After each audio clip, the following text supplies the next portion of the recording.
So I would go up there, play for the church, and then drive back to school in Philadelphia.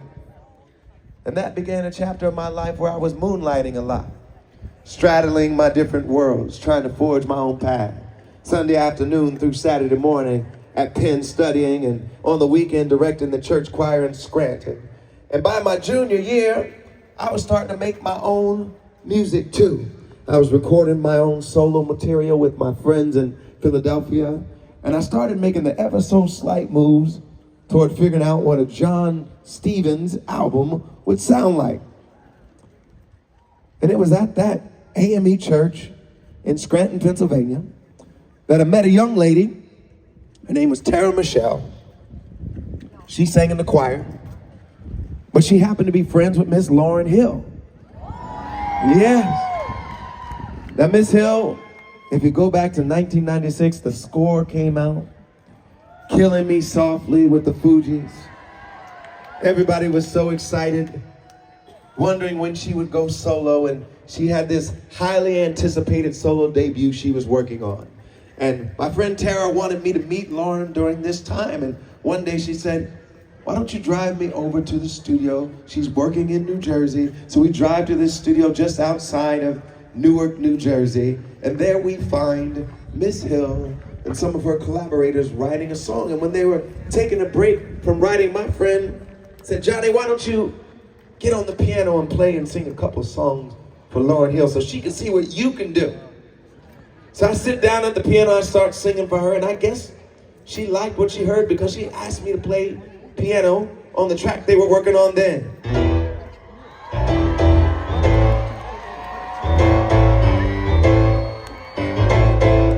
You remember Everything Is Everything?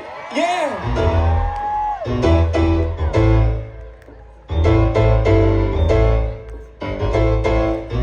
Well, that was me on the piano. Now, this session happened early in 1998, about 5 or 6 months before the album came out. And I had no idea what was going to come of the session. I didn't know. I didn't know if they were going to use my piano playing on the track. I didn't know if they were going to use the track at all.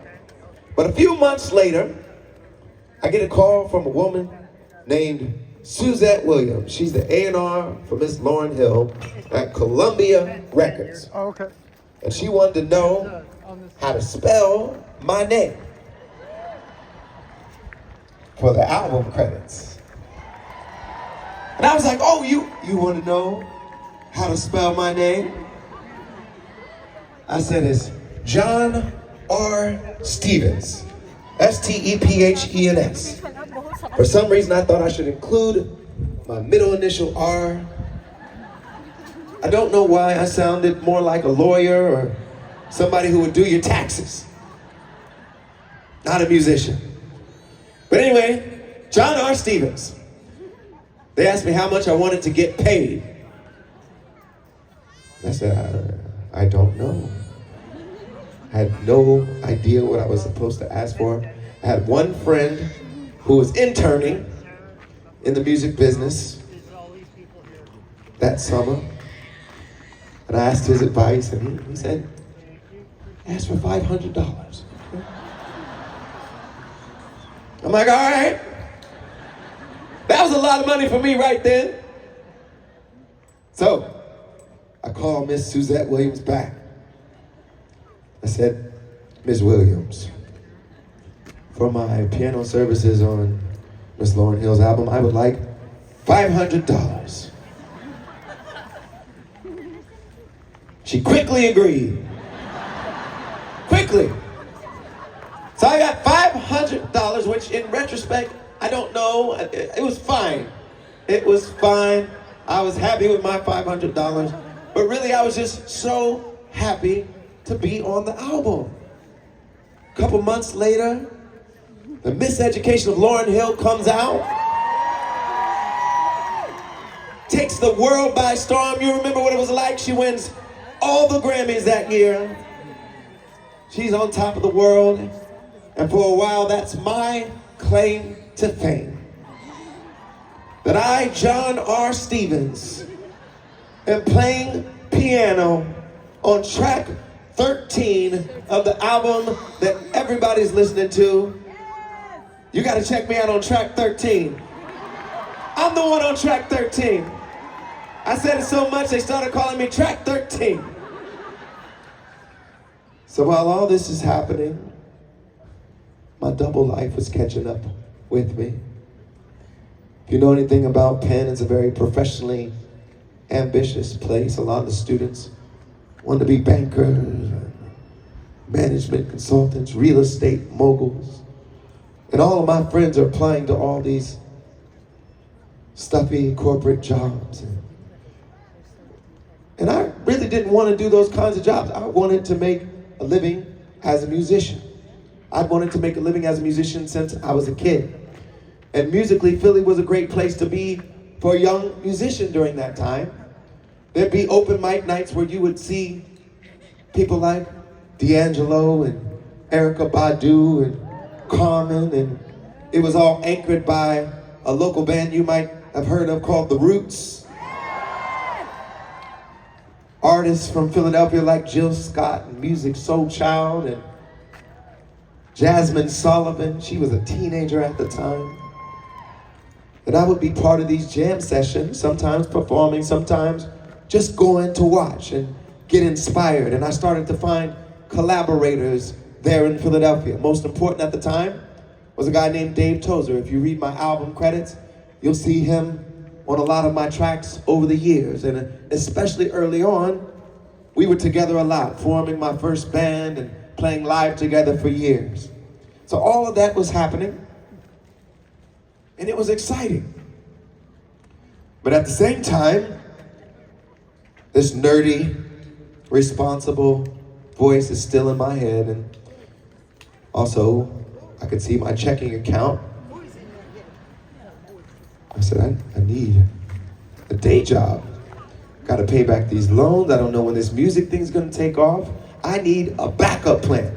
So, a bunch of my friends were applying to work at management consulting firms, and I met with some alumni that I knew that were working there, and what they did sounded fairly interesting. So I started applying to some of those jobs, and I get hired and take a job at a place called the Boston Consulting Group.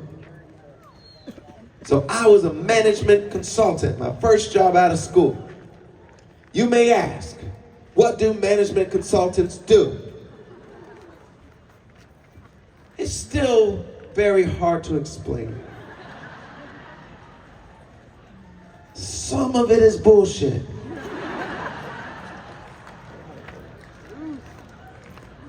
I mean, creating client value, of course.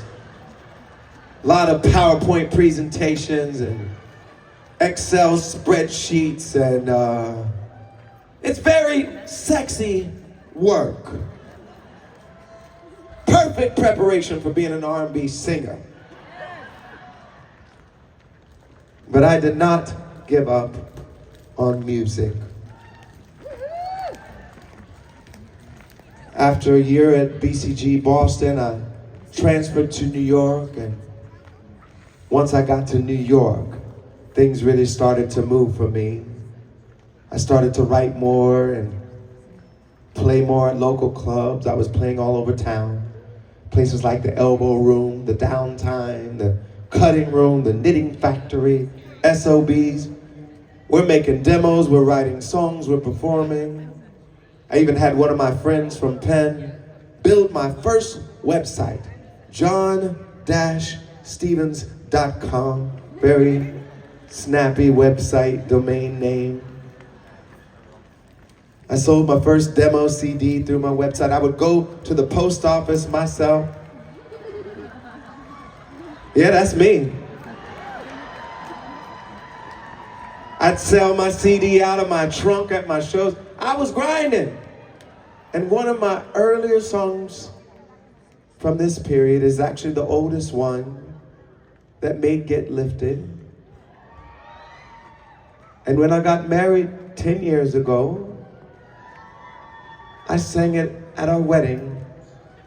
It's called Stay With You.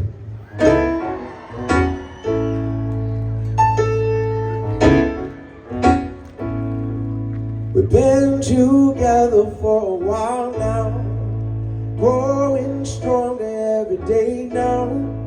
It feels so good and there is no doubt I will stay with you. As each morning brings a sunrise and the flowers bloom in springtime, on my love and you can rely. I will stay with you. Oh, I will stay with you through the ups and the downs. I will stay with you when no one else is around. When the dark clouds are around, I will stay by your side, and I know we'll be alright. I will stay with you. There'll be heartaches and pain. Through it all, we will remain. Hey, in this life, we don't know. Friends may come and they may go, but through the years I know I will stay. In the end, I know that we'll find love so beautiful and divine. We'll be lovers for a lifetime, and I'll stay with you. I will stay with you through the ups and the downs. When no one else is around, when the dark clouds are around, I will stay by your side, and I know you'll be alright. I will stay with you. Everything will be fine, and I'll stay with you through the end of all time. I will stay with you.